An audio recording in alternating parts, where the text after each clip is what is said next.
नमस्कार सर। नमस्कार sir. Sir क्या नाम है आपका? सर मेरा नाम भीखम लाल साहू। भीखम लाल जी, आप कहाँ से हैं? सर मैं छत्तीसगढ़ राजनांदगांव जिला ग्राम नागलदा से हूँ। भीखम लाल जी, संत रामपाल जी महाराज जी से नाम उपदेश आपने कब लिया? संत रामपाल जी महाराज से मैं सन 2013 को लिया जी। भीखम लाल जी, संत रामपाल जी महाराज जी से जुड़ने से पहले आप क्या भक्ति साधना करते थे? संत रामपाल जी महाराज से नाम उपदेश लेने के पहले मैं मेरे परिवार नांदियापन से भक्ति करते थे, चौका आरती का कार्यक्रम करते थे। कोई भी सुख का कार्य या दुख का कार्य हो, उनको बुलाकर हम चौका आरती का कार्य करते थे। और गांव में जो देवी देवता, गणेश पूजा और नवरात्रि व्रत ऐसे करते थे। और निखिल एक पंथ चलाए हैं, एक समागम करते हैं, निखिल मंत्र विज्ञान करके उसका पत्रिका आता है, उससे भी उपदेश लिया था। ओम शांति से भी जुड़ा हुआ था। इस तरह से मैं संत रामपाल जी महाराज से नाम दीक्षा लेने के पूर्व मैं साधना भक्ति किया करता था। मैं नांदियापन से कबीरपंथी और उन्हीं का चौका आरती का कार्यक्रम कराते थे। और इन्हीं लोगों को कबीरपंथी कहा जाता था पहले। इस टाइप का कबीरपंथी मैं था। सर जैसे कि आपने बताया कि आप नादिया पंथ से, जो कबीर साहिब जी को ही मानते थे, वहाँ पे भक्ति साधना करते थे, और भी आप अनेकों पंथों में गए। फिर आपने संत रामपाल जी महाराज जी से नाम उपदेश लिया। तो पहले जो आप भक्ति साधना करते थे वह भी कबीरपंथी थे, और संत रामपाल जी महाराज जी भी कबीरपंथी हैं। तो आप उस भक्ति को छोड़कर हजारों किलोमीटर दूर संत रामपाल जी महाराज जी की शरण में क्यों गए? संत रामपाल जी महाराज से नाम उपदेश लेने का एक बड़ा ही कारण है। मैं भक्ति साधना करता था, सब जगह तीर्थव्रत भी करता था, लेकिन शांति कहीं पे नहीं मिलता था, किसी भी प्रकार का सुख नहीं मिलता था, दुख ही दुख रहता था। कभी किसी प्रकार का परिवार में दुख, जैसे भक्तमती का पथरी, ये इन सब साधनाओं को करते करते पथरी का बीमारी हो गया और वो बहुत परेशानी से मेरे को सामना करना पड़ा। जिस कारण से मैं संत रामपाल जी महाराज से उपदेश लिया और मैं बहुत मानसिक तनाव से गुजर रहा था जिस टाइम पे मैं संत रामपाल जी महाराज से नाम उपदेश लिया। सर जैसा कि आपने बताया कि आपने संत रामपाल जी महाराज जी से हजारों किलोमीटर दूर नाम उपदेश लिया, आप बहुत ज़्यादा परेशान थे। तो क्या संत रामपाल जी महाराज जी से नाम उपदेश लेने के बाद आपको लाभ भी हुए? क्या अनुभव रहे आपके? संत रामपाल जी महाराज से नाम उपदेश लेने के बाद मेरा बहुत बड़ा ही अनुभव रहा। जैसे मैं पहले बताया कि मेरे श्रीमती को पथरी का जो प्रॉब्लम था वो तो पहले मैं ऑपरेट तो करवा दिया था, उससे थोड़ा छुटकारा तो मिल गया था। लेकिन डॉक्टर ने ऐसा परहेज बता दिया था कि वो उसको टमाटर नहीं खाना है, हरी सब्जी नहीं खाना है, सेमी नहीं खाना है, और इस तरह से प्रोटीन वाली चीज़ नहीं खानी है, कैल्शियम वाली चीज़ नहीं खानी है। तो इन सारी चीज़ों को नहीं खाना, तो वो तो शारीरिक दुर्बलता के अंतर्गत आता है। तो ये मेरे लिए बहुत ही चिंता का विषय था। तो इस तरह से संत रामपाल जी महाराज से नाम उपदेश लेने के बाद मेरी भक्तमती ने ये सारी चीज़ें उसी दिन से ही स्टार्ट कर दिया।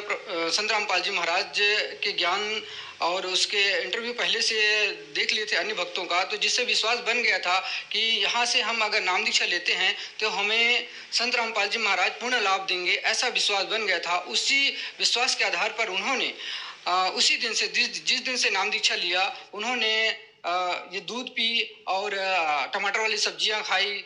पथरी की दिक्कत थी, पथरी को तो ऑपरेट करके निकलवा दिया था, लेकिन परहेज ऐसा बताया था कि जो जिससे मतलब लाइफ टाइम उसको कैल्शियम वाली चीज़, हरी सब्जी और ये टमाटर वाली चीज़ें नहीं खानी है, ऐसा करके। तो संत रामपाल जी महाराज से उपदेश लेने के बाद आज पूरा 10 वर्ष हो गया। पूरी कैल्शियम वाली चीज़ें, हरी सब्जी, टमाटर वाली सब्जी, सब चीज़ खाती है। किसी भी प्रकार का उनको कोई दिक्कत नहीं है, कोई भी परेशानी नहीं है। और वो पथरी के नाम से हमको 1 रुपये का दवाई आज तक दोबारा लेना नहीं पड़ा। ये सबसे बड़ा लाभ मेरे को मिला। नाम दीक्षा लेने से पहले जो पथरी का ऑपरेशन कराया था, उसके बाद से उसके रीढ़ की हड्डी में ऐसा दर्द रहता था कि वो कुछ काम नहीं कर पाती थी, जिससे मुझे बहुत परेशानी होता था काम काज में। आर्थिक रूप से मैं वीक होते जा रहा था क्योंकि दवाइयों में पैसा लग जाता था। तो जिस दिन से संत रामपाल जी महाराज से नाम उपदेश लिया, उसके कुछ समय पश्चात मैंने अपनी पत्नी से पूछा कि तुम्हारी रीढ़ की हड्डी में दर्द रहता था, तुम बताई कि अब परमात्मा की संत रामपाल जी महाराज की दया से ये सब परेशानी से मैं ठीक हूँ, ऐसे करके। तो इस तरह से मेरे को ये सारे लाभ हुए हैं और आर्थिक रूप से भी मेरे को बहुत अच्छा लाभ मिला है। और एक परेशानी और था, मेरे बेटे का एक्सीडेंट हो गया था, गाड़ी से गिर गया था जिससे उसके सिर में चोट आया था। तो वो मैं चोट आया था तो उसको जिला अस्पताल में एडमिट किया था। जिला अस्पताल में एडमिट करने के बाद वहाँ इलाज बताए, टेस्ट वेस्ट देखे। 24 घंटे के बाद उन्होंने मेकाहारा, छत्तीसगढ़ में मेकाहारा रायपुर हॉस्पिटल है, वहाँ पे रेफ़र कर दिया। मैं बहुत ही चिंतित हुआ कि हे भगवान अब क्या होगा, मैं तो यहाँ ठीक हो जाएगा करके, मेरे पास पैसे भी नहीं हैं और मैं कैसे इलाज कराऊंगा। तो रोते हुए मैं मन ही मन प्रार्थना किया, फिर प्रार्थना भी लगाया। तो मैं ले तो गया, उस हॉस्पिटल से तो अब ले जाना ही था क्योंकि वो रिफ़र कर रहे हैं, तो मैं लेके चला गया। तो एक टेम्पो वाले को बुलाया और उन्होंने बताया कि भाई एक हॉस्पिटल और है रायपुर जाने से पहले, तो पल्स हॉस्पिटल का पता दिया। तो मैं बोला ठीक है, मेरे पास में भी पड़ता है तो मैं वहीं ले जाता हूँ सर। वहाँ पे भी ले गए मैं लड़के को, तो वहाँ उन्होंने भी कुछ नहीं बोला, अभी हम 24 घंटे हम कुछ नहीं बोलेंगे, ऐसे करके। फिर संत रामपाल जी महाराज से अरदास लगाया था, तो उसका प्रार्थना का जवाब भी आया कि आप भक्ति करो, परमात्मा दया करेंगे। तो संत रामपाल जी महाराज की दया से ऐसी कृपा हुआ कि मेरे बेटे को 3 दिन में ही वहाँ से मतलब छुट्टी मिल गए और सकुशल मैं घर आ गया, पूर्ण रूप से ठीक हो गया। जो मेरा खर्चा ऐसा था कि 50,000 तक जा सकता था, जिसमें परमात्मा ने 8,000 रुपये का खर्चे में मेरा टाल दिया परमात्मा ने। तो इतनी दया बख्शी है मालिक ने मुझ पर, संत रामपाल जी महाराज ने। क्या क्या गुण गाऊँ, परमात्मा पल पल दया बख्शते रहते हैं। मेरे पास घर नहीं था, पार्टीशन हुआ, घर नहीं मिला मुझे, जो घर थे वो भाइयों को मिला, मैं छोटा सा एक रूम मिला। परमात्मा ने आज इतनी दया बख्शी है, मेरे 4 रूम का एक बड़ा हॉल और 4 रूम का घर दे दिया मुझे। इस तरह से लाभ मेरे को संत रामपाल जी महाराज से नाम दीक्षा लेने के बाद हो रहा है। मैं नशा का आदी तो नहीं था, लेकिन ये समाज में बुराई व्याप्त है, उस बुराई के चलते लोगों का मानना है कि जो नशा करते हैं वो बहुत ही उच्च दृष्टि से देखा जाता है। इस दृष्टिकोण से मैं कभी कभार अपने साथियों से, साथ ही क्या बोलूँ, वो तो मेरे सबसे बड़े नुकसानदायक थे वो लोग, जिनके साथ मैं बैठकर नशा कर लिया करता था। लेकिन संत रामपाल जी महाराज का ज्ञान हुआ, वो तो ज्ञान ऐसा हुआ कि मेरे को एक पुस्तक मिला ज्ञान गंगा करके। उसी पुस्तक को पढ़ते ही मेरे को ऐसा लगा कि बहुत बड़ा झटका लगा कि मैं क्या ऐसा कर रहा हूँ, ये तो बहुत ही छूने की चीज़ नहीं। उसमें लिखा था कि जो एक बार जो शराब पीता है वो 70 जन्म तक कुत्ते को प्राप्त होते हैं। तो मेरे दिल में ऐसा ठेस लगा, मैं नाम उपदेश लेने से पहले ही वो मैं नशा त्याग चुका था पूर्ण रूप से। मैं एकदम से ऐसा लग गया कि नशा करने की चीज़ नहीं होती। और लाभ एक ऐसा हुआ भगत जी, मेरे को अभी एक 3-4 महीने करीब 3-4 महीने पहले एक ऐसा एक्सीडेंट हुआ मेरा बाइक से कि मैं बाइक अलग फेंका गया। वो ऐसा हुआ कि 3 लड़के ऐसे अपने रास्ते पे जा रहा था, वो लोग अचानक से बाइक को अपने ऐसा आड़ा कर दिए और मेरा जो बाइक का स्पीड था 40 का स्पीड था, और 40 के स्पीड में कंट्रोल करना बहुत ही मुश्किल होता है।